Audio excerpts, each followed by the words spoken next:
మనం పెట్టిన విత్తనాలు ఎంత మంచిగా పెరిగినాయో ఈ వీడియోలో చూపిస్తా. బ్యాక్గ్రౌండ్ చూడరు మొత్తం గ్రీన్ కలర్గా తయారైపోయింది. మొన్ననే పెట్టినట్టు అనిపించింది కానీ జల్దీ పెరిగినాయి. ఆకుకూరలు జల్దే పెరుగుతాయి.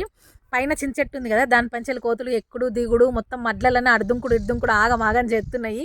ఇలా పొద్దుగాల కూడా 200-300 కోతులు వచ్చినాయి. కట్ట పట్టుకొని ఒక పూట మొత్తం ఇక్కడనే నిలబడ్డా.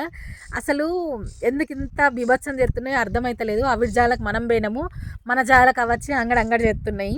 ఇలాంటి వీడియోలో మన ఆకుకూర విత్తనాలు ఎంత మంచిగా మొలిసినాయి, ఎంత పెద్ద పెరిగినాయో చూపిస్తా. ఇక్కడ ఉన్న పాలకూర మొత్తం వండుకోబుద్ధి అవుతుంది. చిన్న క్యూట్గా మంచిగా ఉంది. కానీ ఈ మడి మొత్తం వండుకున్నా మాకు ఒక పూట కూర కాదు, అంత చిన్నగా ఉన్నాయి. సరే ఇప్పుడైతే వీడియోని స్టార్ట్ చేద్దాం. ఫస్ట్ చింతదిక్కు పాలకూర 2-3 ఇంచులు పెరిగింది. దీన్ని 2 మడ్లు అలికినాము. పాలకూర పక్క పొంటే 2 మడ్లు సుక్కకూర అలికినాము. ఒత్తుగానే అలికినాం కానీ బాగా చిక్కగా మొలవలేదు. సుక్కకూర కొద్దిగా తక్కువనే మొలుతుంది. అంత పువ్వు లెక్కనే ఉంటుంది కాబట్టి గాలికి అంతా కొట్టుకపోతుంది, తక్కువ మొలుతుంది. సుక్కకూర పక్క పొంటే నీళ్ళ కాలువ. ఈ పక్క 2 మడ్లు కలగూర అలికినాం కానీ జాడకలేదు, పత్తకలేదు. ఇంకో 4-5 రోజులు చూసి తవ్వేసి తెల్ల తోటకూర నన్ను అలకాలి. చెరువు దిక్కు మీది మడ్లల్లా ఫస్ట్ మెంతి 2 మడ్లు అలికినాము. ఆకుకూరలలో అన్నిటికంటే జల్దీ మొలిసేది మెంతి కూరనే. మెంతి పక్క పొంటి 2 మడ్లు కొత్తిమీర అలికినాం. అప్పుడు ఈ కొత్తిమీరని ఎకరాలు వండించేటోళ్ళము, రోజు క్వింటాల్ అమ్మేటోళ్ళము.